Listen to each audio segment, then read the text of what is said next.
Hello everyone, welcome to Neso school. हमने chapter 2 nationalism in India का second topic differing strands within the movement complete कर लिया है और अब हम शुरुआत करेंगे तीसरे टॉपिक की, जिसका नाम है टुवर्ड्स सिविल डिसओबीडियंस। हमारे आज के इस लेक्चर में हम समझेंगे उन रीजंस के बारे में जिनके वजह से नॉन कोऑपरेशन मूवमेंट को विड्रॉ किया गया, मतलब कि वापस लिया गया 1922 में, और साथ ही साथ हम समझेंगे उन नतीजों के बारे में जो आए विड्रॉल ऑफ नॉन कोऑपरेशन के वजह से। तो हमारे आज के इस लेक्चर का नाम है विड्रॉल ऑफ नॉन कोऑपरेशन। तो चलिए देख लेते हैं इस लेक्चर के टॉपिक्स। हमारे इस लेक्चर का एक ही टॉपिक होने वाला है जिसका नाम है विड्रॉल ऑफ नॉन कोऑपरेशन, और ये टॉपिक आपके चैप्टर में यहाँ पर दिया गया है। तो बिना किसी देरी के शुरू करते हैं। जैसा कि हमने पिछले लेक्चर में पढ़ा था कि फरवरी 1922 में महात्मा गांधी विड्रॉ कर देते हैं नॉन कोऑपरेशन मूवमेंट को। तो फरवरी 1922 में क्या होता है, महात्मा गांधी ये डिसीजन ले लेते हैं, ये फैसला कर लेते हैं कि वो विड्रॉ करेंगे, वो वापस ले लेंगे नॉन कोऑपरेशन मूवमेंट को। लेकिन वो क्या रीजंस थे जिनके वजह से महात्मा गांधी ये डिसीजन लेते हैं, चलिए ये समझ लेते हैं।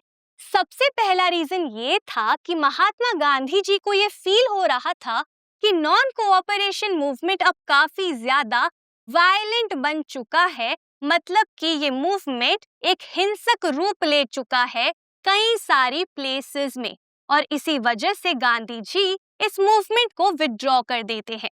जैसा कि हमने पिछले लेक्चर में पढ़ा था कि 1922 फरवरी में ही एक बहुत इंपॉर्टेंट इंसिडेंट होता है, जिस इंसिडेंट का नाम था चौरी चौरा इंसिडेंट, जहां पर लोगों के बीच में और पुलिस के बीच में क्लैशेस हो जाते हैं, जिसके बाद पुलिस स्टेशन को जला दिया जाता है और कुछ लोगों की जान चली जाती है।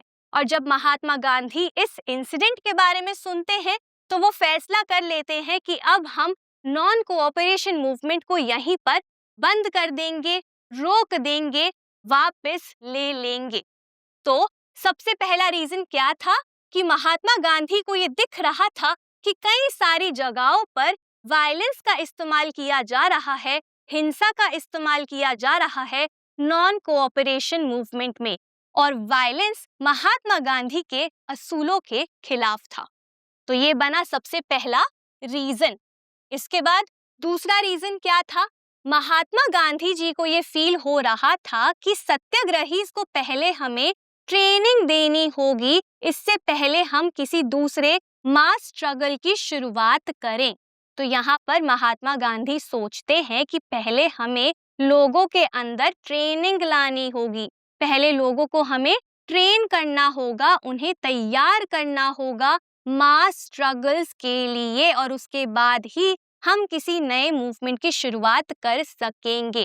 अब यहाँ पर महात्मा गांधी कौन सी ट्रेनिंग की बात करते हैं, आपके चैप्टर में इसके बारे में नहीं दिया गया है, लेकिन चलिए मैं आप सभी को ये बता देती हूँ कि कौन सी ट्रेनिंग की यहाँ पर महात्मा गांधी बात करते हैं। सबसे पहले महात्मा गांधी जी कहते हैं कि हमें लोगों को ट्रेन करना होगा नॉन वायलेंस में, मतलब कि हमें ट्रेनिंग देनी होगी नॉन वायलेंस की। हमें लोगों को ट्रेन करना होगा कि वो अपने गुस्से को कंट्रोल करें, अपने इमोशंस पर वो कंट्रोल रखें, और सिर्फ नॉन वायलेंस के साथ ही मूवमेंट को लीड करें। अगर कोई उन पे लाठी चला रहा है तो वो उसे सहे, ना कि गुस्सा करें। तो नॉन वायलेंस की ट्रेनिंग लोगों को देनी होगी। उसके बाद वो कहते हैं कि हमें लोगों को डिसिप्लिन में लाना होगा, और साथ ही साथ उनके अंदर मॉरल स्ट्रेंथ को भी पैदा करना होगा, मतलब नैतिक शक्ति को भी पैदा करना होगा, उसकी भी ट्रेनिंग लोगों को देनी होगी। महात्मा गांधी का ये मानना था कि हमारे ये जो मूवमेंट है, चाहे वो सत्याग्रह का मूवमेंट हो या फिर नॉन कोऑपरेशन का मूवमेंट हो, ये मूवमेंट वायलेंट मूवमेंट नहीं है। ये मूवमेंट बेस्ड है डिसिप्लिन के ऊपर, अनुशासन के ऊपर, और साथ ही साथ मॉरल स्ट्रेंथ के ऊपर, मतलब कि मॉरालिटी के ऊपर, नैतिकता के ऊपर। तो पहले इन्हीं बातों को डेवलप करना होगा लोगों के अंदर। उन्हें ये सिखाना होगा कि जो भी रूल्स है मूवमेंट के, उन्हीं रूल्स को फॉलो किया जाए डिसिप्लिन के साथ। और साथ ही साथ लोगों के अंदर टॉलरेंस आए, पेशेंस आए, मतलब कि सहन शक्ति आए, वो सैक्रिफाइस करना सीखे, वो हमेशा सच का साथ दे हिम्मत के साथ। तो मॉरल स्ट्रेंथ भी लोगों के अंदर लानी होगी। उसके बाद वो कहते हैं कि पीसफुल प्रोटेस्ट के मेथड भी लोगों को सिखाने होंगे। उन्हें ये सिखाना होगा कि आप पीसफुली प्रोटेस्ट करेंगे, आप हड़ताल कर सकते हैं, मार्च कर सकते हैं, आप स्ट्राइक्स कर सकते हैं, लेकिन पीसफुली, शांतिपूर्वक तरीके से। और जब लोगों के अंदर हम इन सभी प्रैक्टिसेस को डाल देंगे और जब हम लोगों को ट्रेन कर देंगे इस तरीके से, तो वो तैयार हो जाएंगे मास स्ट्रगल के लिए। लेकिन उससे पहले हम किसी भी बड़े मूवमेंट को शुरू नहीं कर सकते, और इसीलिए यहाँ पर वो नॉन कोऑपरेशन मूवमेंट को विथड्रॉ कर देते हैं। तो ये थे वो दो रीजंस जिनके वजह से महात्मा गांधी 1922 में नॉन कोऑपरेशन मूवमेंट को विथड्रॉ करते हैं। तो यहाँ पर हमने रीजंस को समझ लिया है। तो चलिए अब आगे बढ़ते हैं और समझ लेते हैं कि क्या नतीजे थे नॉन कोऑपरेशन मूवमेंट के विथड्रॉल के। तो यहाँ पर जब नॉन कोऑपरेशन मूवमेंट को रोका जाता है, विथड्रॉ किया जाता है, वापस लिया जाता है, तो कांग्रेस के अंदर कई सारे लीडर्स इस बात से खुश नहीं होते हैं, ठीक है। और धीरे धीरे उन लीडर्स के ओपिनियंस अब बदलने लगते हैं। तो कांग्रेस के अंदर कुछ लीडर्स ऐसे होते हैं जो अब थक जाते हैं मास स्ट्रगल से।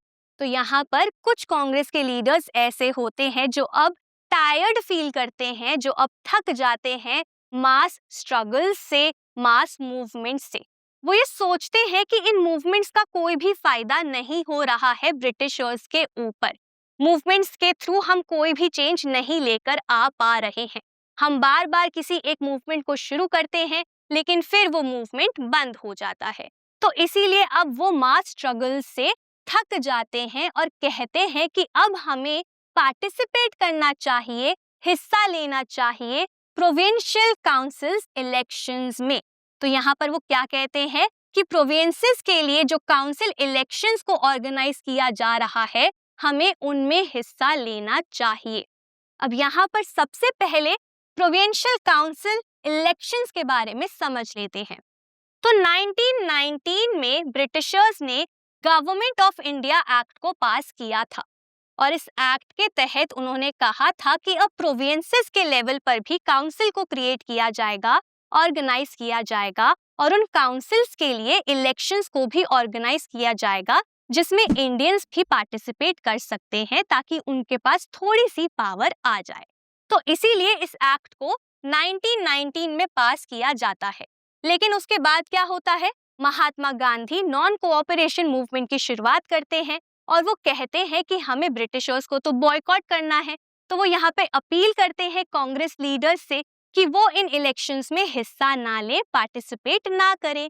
और कांग्रेस लीडर्स उस समय महात्मा गांधी की बात मानते हैं। लेकिन यहाँ पर एक एक्सेप्शन होता है मद्रास का, जिसके बारे में हम पढ़ चुके हैं, ठीक है। तो जब नॉन कोऑपरेशन मूवमेंट को शुरू किया जाता है तो इन इलेक्शंस को बॉयकॉट कर दिया जाता है।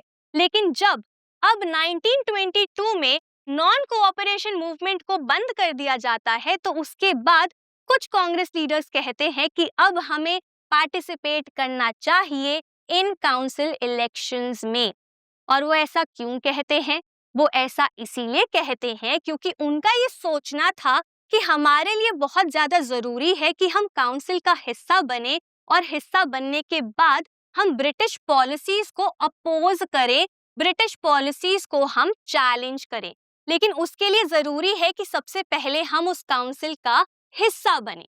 उसके बाद वो ये सोचते हैं कि तभी हम रिफॉर्म्स लेकर आ पाएंगे, चेंजेस लेकर आ पाएंगे, या एटलीस्ट हम प्रेशराइज कर पाएंगे, हम आर्ग्यू कर पाएंगे ब्रिटिशर्स के साथ कि वो इंडिया में कुछ रिफॉर्म्स को लेकर आए या फिर अपनी पॉलिसीज को वो बदलें।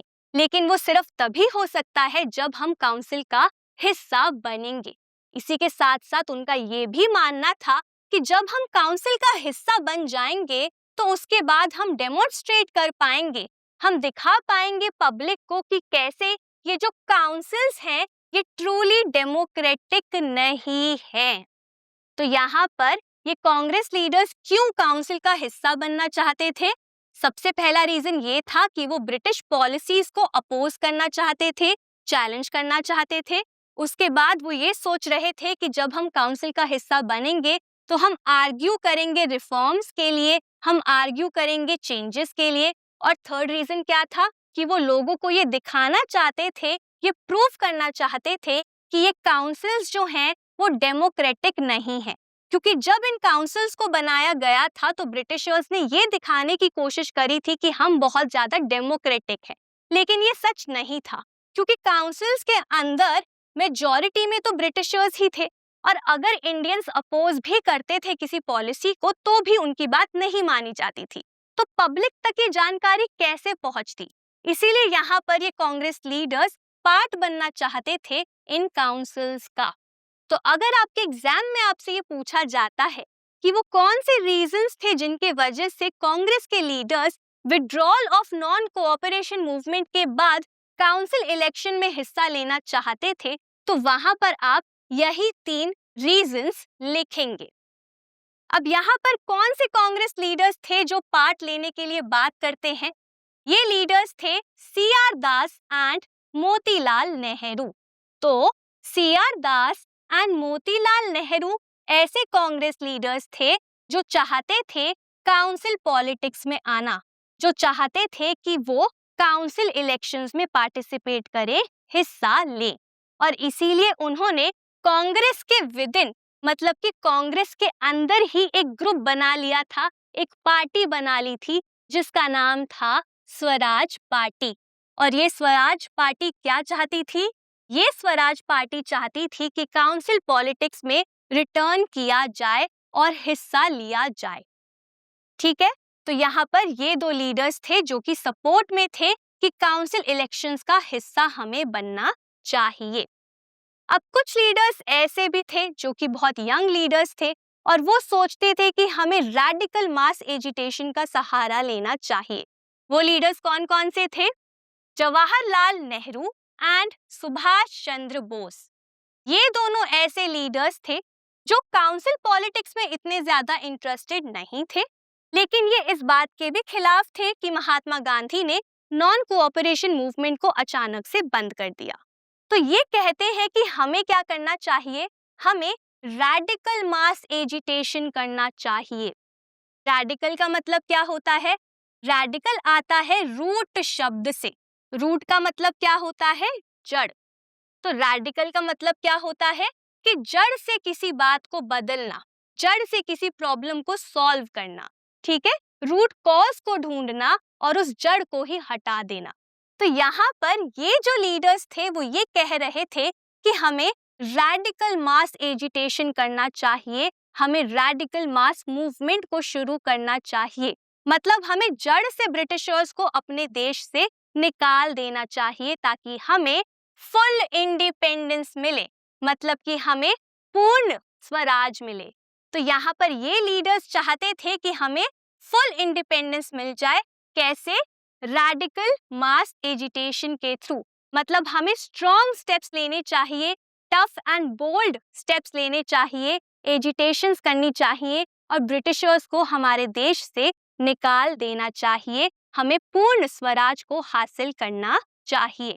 अब ऐसा नहीं था कि ये महात्मा गांधी जी के खिलाफ थे, नहीं, ये बस महात्मा गांधी के अप्रोच के थोड़ा सा खिलाफ हो चुके थे, क्योंकि इन्हें ये लग रहा था कि पीसफुली हम कुछ भी हासिल नहीं कर पाएंगे, वो प्रोसेस बहुत ज्यादा स्लो है। इसीलिए वो रैडिकल चेंज की, रैडिकल मास एजिटेशन की बात यहाँ पर कर रहे थे। तो यहाँ पर अगर हम देखें तो withdrawal of non cooperation movement के बाद कांग्रेस के अंदर ही कई सारे ग्रुप्स बन गए थे। कुछ लोग थे जो गांधी जी को सपोर्ट कर रहे थे, जो इस बात को सपोर्ट कर रहे थे कि हमें पीसफुल मूवमेंट्स को चलाना चाहिए, सत्याग्रहीज को ट्रेनिंग देनी चाहिए, हिंदू मुस्लिम को हमें पहले यूनाइट करना चाहिए, अनटचेबिलिटी जैसे इश्यूज पर जो आवाज उठा रहे थे। कुछ लोग ऐसे थे जो चाहते थे कि वो काउंसिल इलेक्शंस में हिस्सा लें, काउंसिल पॉलिटिक्स में हिस्सा लें, जिसके लिए उन्होंने स्वराज पार्टी को फॉर्म किया। और कुछ लोग ऐसे थे जो कह रहे थे कि हमें फुल इंडिपेंडेंस चाहिए, हमें रैडिकल मास एजिटेशन का सहारा लेना चाहिए। तो नॉन कोऑपरेशन मूवमेंट के विड्रॉल का क्या नतीजा था कि कांग्रेस के अंदर काफी ज्यादा डिविजन्स आ गए थे, डिफरेंट ओपिनियंस अब पैदा हो गए थे, इंटरनल डिबेट्स अब यहाँ पर आने लग गई थी। तो यहाँ पर हमने समझ लिया है कि क्या रीजंस थे जिनके वजह से ये मूवमेंट विड्रॉ किया गया, और उसके बाद हमने ये भी समझ लिया कि क्या नतीजे थे नॉन कोऑपरेशन मूवमेंट के विड्रॉल के। अब किस तरीके से 1920s में इंडिया की पॉलिटिक्स चेंज होती है और कैसे हमारे देश में सिविल डिसओबीडियंस मूवमेंट शुरू होता है, ये हम समझेंगे हमारे आने वाले लेक्चर्स में। तो इसी के साथ हमारा आज का ये टॉपिक, जिसका नाम था विड्रॉल ऑफ नॉन कोऑपरेशन, यहीं पर खत्म होता है। मैं उम्मीद करती हूँ ये टॉपिक आपको बहुत इंटरेस्टिंग लगा होगा। तो आज के लिए बस इतना ही। अब मैं मिलूंगी आपसे अगले लेक्चर में एक नए और इंटरेस्टिंग टॉपिक के साथ। Thank you.